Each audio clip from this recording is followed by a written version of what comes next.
welcome to another live edition of Wealth Building Wednesday. Wealth Building Wednesday is brought to you by TRHT Selma. TRHT stands for Truth, Racial Healing, and Transformation. And that is exactly what we hope to do with each and every broadcast of Wealth Building Wednesday.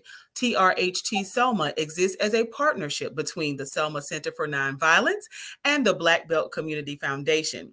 And so this morning we are having an awesome time talking about a very critical topic that is especially relevant in this moment. If you are new to Wealth Building Wednesday, we welcome you. Good morning to Ms. Veronica Drake. Good morning to everyone who is tuned in and watching live on Facebook or on YouTube. We also want to welcome our listeners because this audio will be rebroadcast on our media partner WBFZ 105.3 at 1:30 in the afternoon. So welcome. Thank you all for tuning in. And today we are talking actually to the executive director of one of our partner organizations. The Selma Center for Nonviolence is the programmatic partner for TRHT Selma. We could not exist without them. And in a minute, I'm going to let you see why, because their executive director, Mrs. Ainka Jackson, is a prolific and profound educator when it comes to letting us know what issues matter. And I know that a lot of folks hear the term, they hear the word. So I want to say good morning, Mrs. Jackson. But I'm trying to dive into something to help make sure that folks can connect the dots as far as how nonviolence without the hyphen, right, is impacting our community, and that it is not just isolated to the physical violence, because a lot of times when we hear the term violence, we think about the physical violence. We think about fighting or people, physically aggressing one another, fighting, shooting, stabbing, those type of things. However, that's not the only form of violence, is it? What other forms of violence is the Selma Center for Nonviolence, Truth, and Reconciliation working to combat? So one, we believe that anything that dehumanizes another person is a form of violence, right? And so the main forms of violence we work on are racial violence, like racism, physical violence, like with our violence intervention program and our street outreach workers and victim services. And that's the one that people typically think of, but one people often don't think of is economic violence.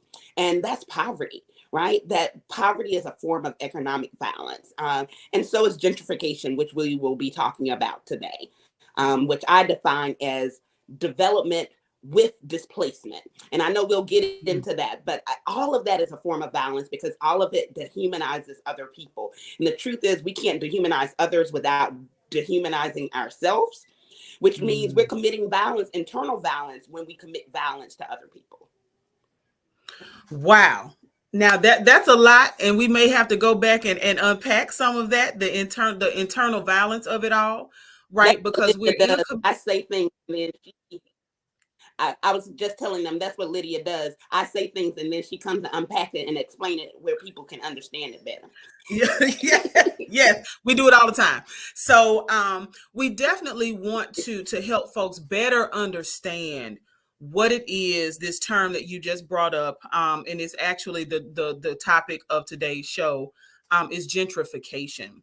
But I want to first ask you, if you don't mind, to share with us the role that poverty plays in violence, because they seem very connected in most cases. So is there a particular role that poverty plays with violence? Often when I talk about the Selma Center and how we were founded, I say that in 2014, Dallas County was the poorest county in the state. And then the next year, we were the 8th most dangerous place. We were the most dangerous place in Alabama. And then the next year, the 8th most dangerous place in the country. Because I want people to see the connection. We believe that broken relationships have led to broken economies, leading to broken communities, all in need of healing. And we just don't believe this. Even the Department of Justice statistics show it, right? We often think of violence as a black issue, black on black crime. Well, people do crime where they live, and we still live in a very segregated nation, right? And so it's really the when you factor in poverty, the black between black and white is about the same. Rural and urban, it is about the same, because we think it's an urban issue. It's not an urban issue. It's an issue around poverty, because when people aren't equipped with the resources that they need, your survival instincts kick in, for better or for worse. And oftentimes that is so harmful for our community. But in nonviolence, we believe in getting to the root cause. And Dr. King said, rioting is the language of the unheard. So the thing is not just to say stop rioting, right, but to hear people. And so when there is violence, we need to be saying, what are people trying to say? What are they trying to communicate, and get to the root cause of it? And poverty is so related to that. And so we can't stop crime in Selma or anywhere in the nation. We can't stop crime amongst people who are poor, because there's a lot of crime going on amongst rich people. Let me be very clear. Correct. Right. But the kind of the violence we're talking about right now, if we don't deal with poverty. So this term gentrification, right? Neighborhoods that are not impoverished, where the majority of the people who live there are financially stable, upwardly mobile, if you will. Neighborhoods that have, in Selma, for instance, if we look at property values, right? The difference between a neighborhood and the amenities that are available in a neighborhood, where the average house or property is worth about $50,000 to $70,000 versus $150,000 to $250,000. Gentrification tends to occur where poverty is, just as the type of violence that you were referring to. So what is gentrification? It's a big word, but what's your definition of gentrification? Say that again. So it's typically a place where people who are wealthier come into an impoverished neighborhood and develop and displace the residents that live there. And so if it was just development, it would not be a problem, because we want our neighborhoods developed. I live here in East Selma. I want East Selma developed. But what I don't want to be is displaced. And recently encountered a situation around that with my own home, right? As people seek to develop East Selma, which is along the river, right? That I won't go into details, but I was very shocked by the language I heard of what I could do to not be to deal with the development that was going to be happening around my home. But nobody asked me what I thought should happen to my neighborhood, or what my neighbors thought should happen to my neighborhood. That is the beginning of of not just because the plans have been here, right? But the beginning of the stages of you seeing displacement happen to people, right? When you start seeing those signs, we buy cheap, we pay cash, right? And often our community don't know the value of their home. And so if you don't know that there's development coming in East Selma, right, and you sell your home for little or nothing, then someone profits off of it hugely, or property taxes rise too much there, and you can no longer stay there because you can't pay the property taxes, which is often how people get displaced. So my short way of saying it is development with displacement. When we who live in neighborhoods are pushed out of those neighborhoods, and then people who are wealthier take over those neighborhoods without regard to the people who live there and many times for decades. So the reason this topic is super relevant right now is because as most folks who are watching know, Selma last week, tomorrow will actually mark a week, endured an E5 EF2 tornado that basically swept across the city, impacting thousands of people. Families have been displaced. There's a portion of town that has continued to largely be underserviced. Now, I will say Selma has come together in a way that I've never seen before. in order to make sure that families get what they need, from food to clothes to toiletries. It really, this, and it's sad though, it's sad that something like this had to happen, that a tornado had to rip through the middle of the city in order for us to come together. But the great thing is that there's great energy, right? There's a cry out for God and his help. There's a level of humility that just haven't really seen this ever, I don't think, as someone who was born and reared in Selma. But gentrification in particular in this moment has become a topic that we need to explore, because there is a large part of the city that was impacted by the tornado, where homes, roofs were ripped from homes, and there are homes that were totally demolished by the storm, meaning that those people the people who live there are currently displaced. But what we cannot allow to happen is that for those areas where poverty prevails, we cannot allow those spaces to be overrun, for displacement, to a permanent displacement to occur as a result of people seeking to, and I'm going to do air quotes, invest in our community. So you started to give us some signs of gentrification. um what are some signs? Let's talk about that, so that people who live in wards 4, 5, and 6, because I and some of 7 and 8, right? We have 8 wards, y'all. Half of them, ward 1, that's a more affluent ward. Property values are extremely high in ward 1. Chances are folks who live in ward 1 have homeowners insurance and will be able to recover in a different way. But what happens to our neighbors who didn't have homeowners insurance, or who are renting, and the property owner is not willing to, or to invest in the redevelopment of that? What are some signs of gentrification that we can look out for, like right now? I know you said about the signs, we buy houses for cash. So what are some other things that we need to look for in our communities as we recover and rebuild Selma? So let me say 2 things before I answer that question, Lydia. Okay. One, about the homeowners insurance. Yeah. At our event last night, one of the people who were temporarily displaced, she mentioned about people. As a part of National Day of Racial Healing, we had a community dialogue. A community dialogue, a healing circle, where it was called Feeding the Soul, because we fed people, but we also, it was a healing circle. Yeah. And one person talked about people being criticized for not having homeowners insurance. Right. But when my budget is limited and I have to choose between medication and homeowners insurance, or food and homeowners insurance, I'm going to do food. Right. I'm going to do medication. Right. The other thing is, sometimes our houses are too badly condition and to get homeowners insurance. And so there would have to be an investment in the house to even get to the point of homeowners insurance. And so we have to be very careful about dehumanizing others with our language.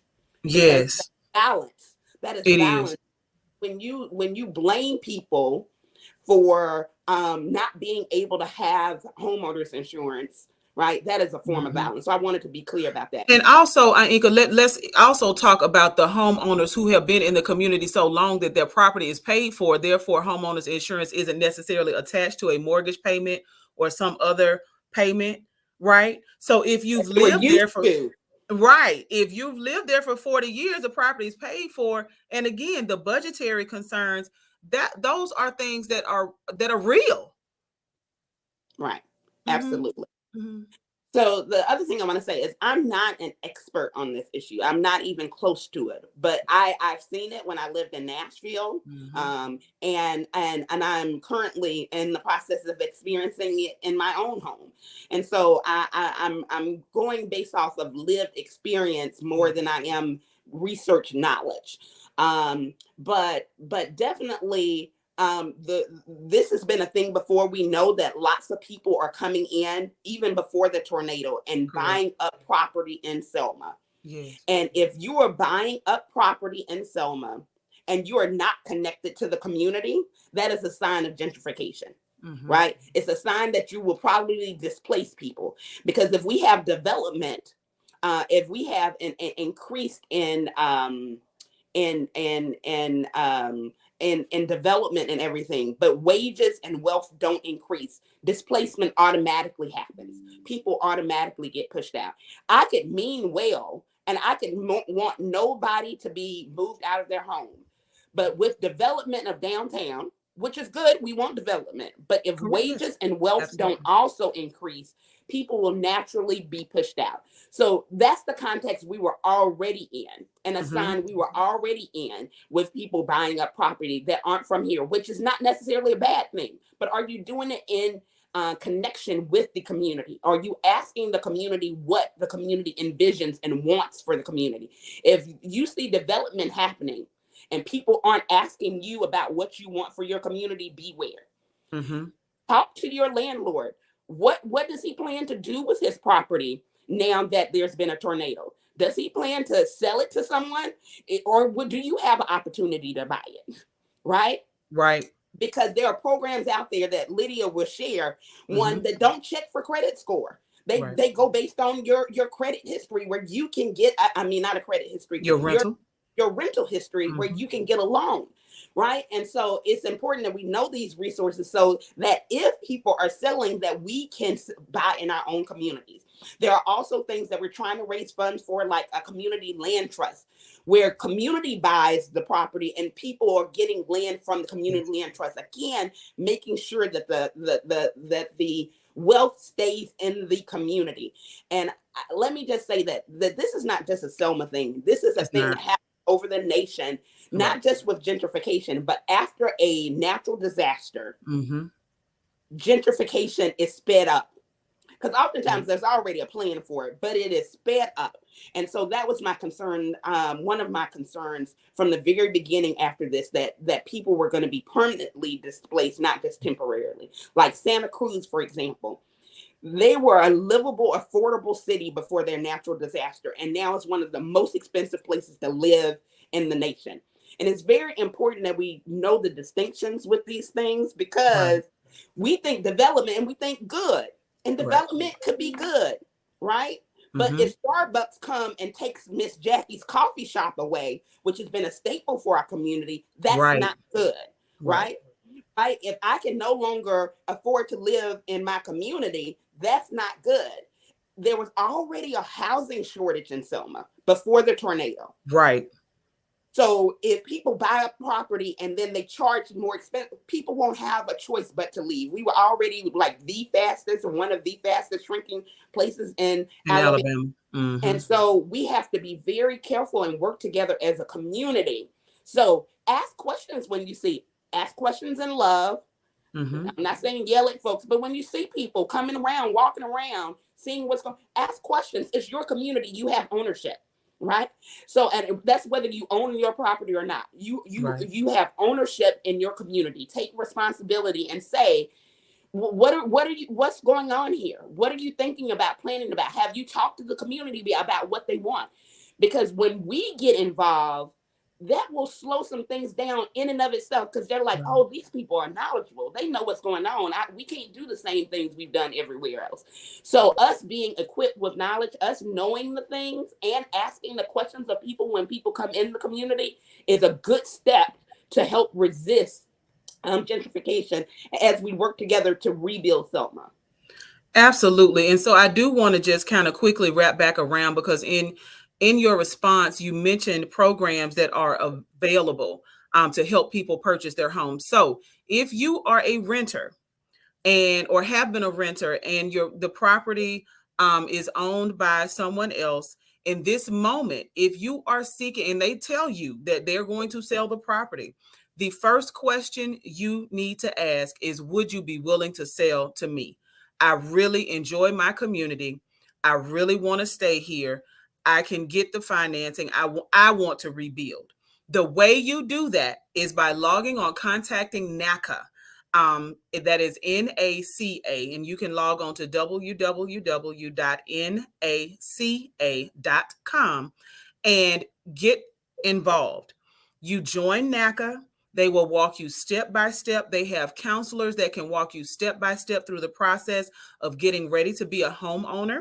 You can build your home from the ground up. You can purchase a home that is already built, and this is for people who are first-time home buyers. So if you do not own your own home at this point, you have traditionally been a renter, this is your opportunity to purchase where you live. And maybe you didn't like the size of the house, right, that you were living in. So maybe this is an opportunity for you to purchase that land, build the house that you would like to have. And it's not based on your 3-digit credit score. It is based on your rental history, and it is based on your character. So there are programs and opportunities, even as we prepare to take advantage of the opportunities that Habitat for Humanity. I see a question about that. Anyone know about if HUD, maybe organizations like Habitat, are pitching in this week? That's an excellent question. We do need to dive into that. I know the Black Belt Community Foundation, in partnership with the city of Selma and about a dozen other organizations, including the Selma Center for Nonviolence, has formed a fund for people to contribute to. So if you are interested, if you have a vested interest in making sure that Selma not just recovers, but is able to rebuild and involve the community that is already here, then please make your contribution to that fund. I'll put the link in the chat so that you can have access to that. There's also a text to give. And if you are someone who is watching live and you see it in the chat, listen, you can actually copy and paste that, text that out to your friends, right? Let's make some things that are going to make a positive difference in our community go viral. Like Selma is a place that the world has depended on twice. We've changed the world twice already. In 1865, we changed the world because the Battle of Selma, the end of that battle basically was the end of the Civil War. In 1965, we changed the world by guaranteeing voting rights for all people in this country. We are not waiting until 2065 to be the change. Okay. So now this is a moment, y'all. Things happen for a reason. And although people are suffering, families are hurting, this may be the moment that we can take the bull by the horns and say, wait a minute, this is how we're going to build our community. So taking advantage of programs like NACA, diving into your application with FEMA, we have on the ground people who can help advocate for you and can actually help you complete those forms for free if you're going to take advantage of FEMA assistance. So we want to make sure, though, that we are talking about this term gentrification and helping people to kind of connect the dots as far as even why does it matter? Because what if I want Starbucks in my community? What if I want to have multi-use apartment complexes? What if I'm okay with that, right? One of the things that we have to say, and you mentioned it earlier, but what if that means, if this development means that you now get priced out? That instead of your rent being $500 per month, it's $1,000 per month, which has actually happened in places like New Orleans, Santa Cruz, Harlem, New York, right? What impact, though, does land ownership have on wealth development? I know that you talk about that in racial equity training. So what impact would that actually have on our community in wealth development? So you mentioned our racial equity training. I'll just say very quickly, unfortunately, we had one scheduled for tomorrow and had to cancel it.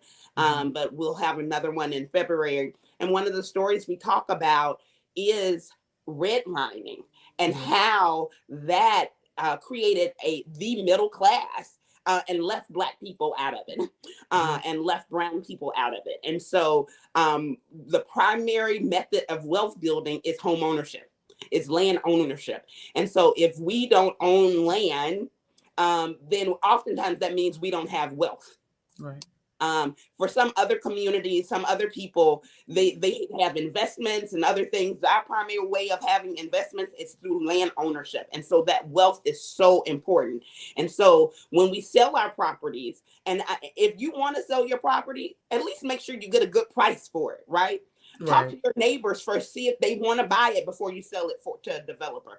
I am fully fine with having all those multi-use, even a Starbucks maybe. All of that can be fine if that's what the community wants and the community organizes to have. The difference between gentrification and not is community engagement, right? And the community's vision for it and the community working to make it happen. We like nice things. We want development. So it's not the problem with development, it's displacement. And we don't want our people pushed out. People have had this land for many, many generations. And so the thought of I'm losing that because you just want to make money. We believe at the center in people, planet, and profit. We believe that all three can coexist. And so it's not that we're not trying to help people get profit, get yours. We just don't want it to be at the expense of us. We want to get ours too. We believe that all of us can prosper. One of my favorite quotes is Lydia's quote that Selma is a gold mine, but we're too busy fighting over the dirt. Well, we're not going to fight over the dirt anymore. Like, there's enough land, there's enough dirt and enough land for us to all have and envision what we want so that Selma can be a model of the beloved community. So people aren't just coming based on our history, but on our healing. How did you go from the 8th most dangerous place per capita in the country to this? How did you go from these failing schools to this?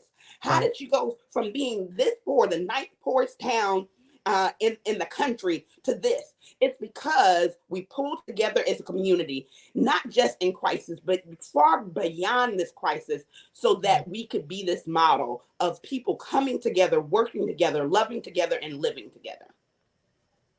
I love it, y'all. Listen, this is an extraordinary, like, again, this has been an extraordinary week in our community, right? But this is also our chance to recover and rebuild Selma and make Selma what we, the residents, the folks who grew up here, the folks who are currently here, no matter where you grew up, right? But the people who are already here, for us to get engaged, become truly involved, and have the conversations. And so now there's a definite need for more conversations like this to occur.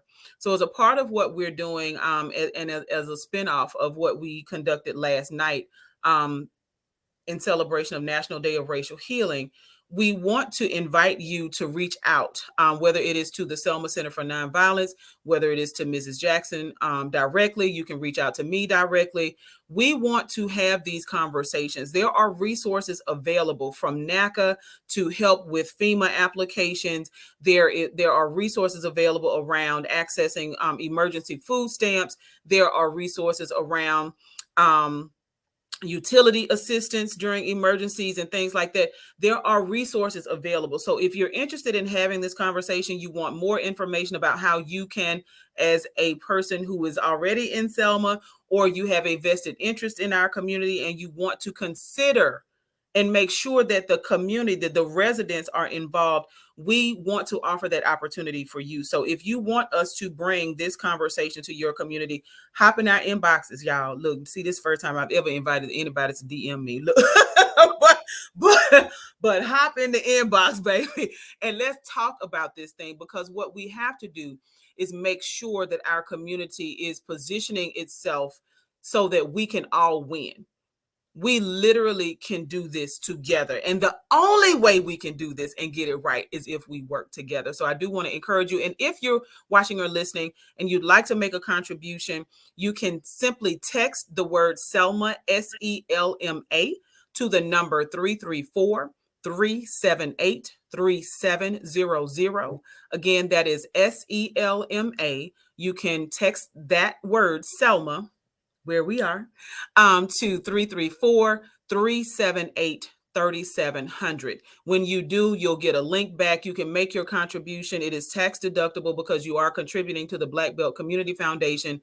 And again, there are dozens of organizations that have signed on in support of this community-based initiative of distributing the funds. This is not government led. Even though we're partnered with the city of Selma wants to make sure that we are documenting the process, right? And that there are community nonprofits that have a real interest in making sure that our entire community, that equity is applied in the distribution and not just equality.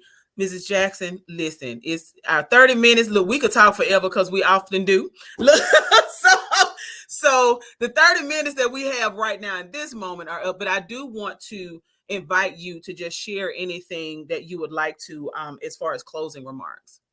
So just two things.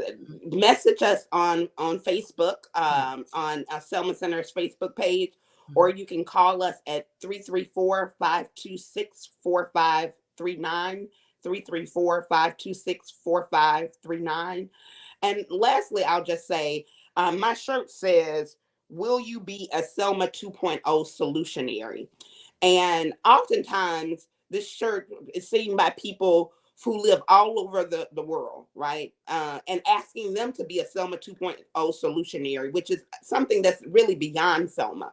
It's not just Selma, but if Selma's going to be a model, it's beyond that. But I want to speak really clearly to those who are here in Selma, even if you were directly affected by the storm.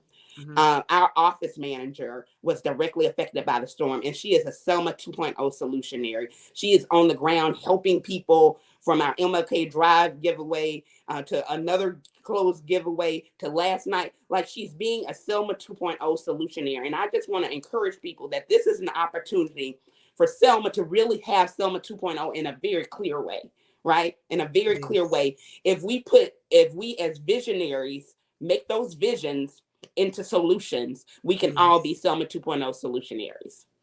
Absolutely. So we want to thank you and your team for all the hard work that you all are doing. Y'all have been feeding people, boarding up houses, putting on tarps.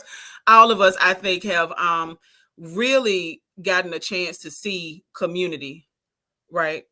We often talk about and we hear about people saying, "Oh, well, we've got to work together as a community," and that's exactly what Selma is doing. We will carry this energy into and throughout the rest of 2023 and beyond, because Selma, this is our chance. Mrs. Jackson has told us. I'm agreeing, y'all. This is our chance. We can actually make Selma everything we want it to be. But we've just got to be engaged as a part of the process. So y'all, listen, if they say that we don't have any more seats at the table, get your own chair and come on and have a seat. It's time for us to get to work. And in the meantime, in the between time, because I know that this broadcast is about to wrap up, every single Wednesday, TRHT Selma produces Wealth Building Wednesday, where we put information where the goats can get it, y'all. We want to make sure that people can understand this thing called money, that it is just a tool, and that we are designed to not to lack, but we are designed to be wealthy. We can't have a father with cattle on 1,000 hills and not have a hill for ourselves. All right. So until next time, until next Wednesday, we want to thank you for tuning in. Y'all, please like, tag, share. Selma Center for Nonviolence, Black Belt Community Foundation, TRHT Selma. We love you. If you need us, you know how to get to us. We are all over everywhere. Just grab us, touch us. We in the street, look, doing the work. We love you. Y'all be safe. Meantime, let's get to building this wealth. Thanks for tuning in.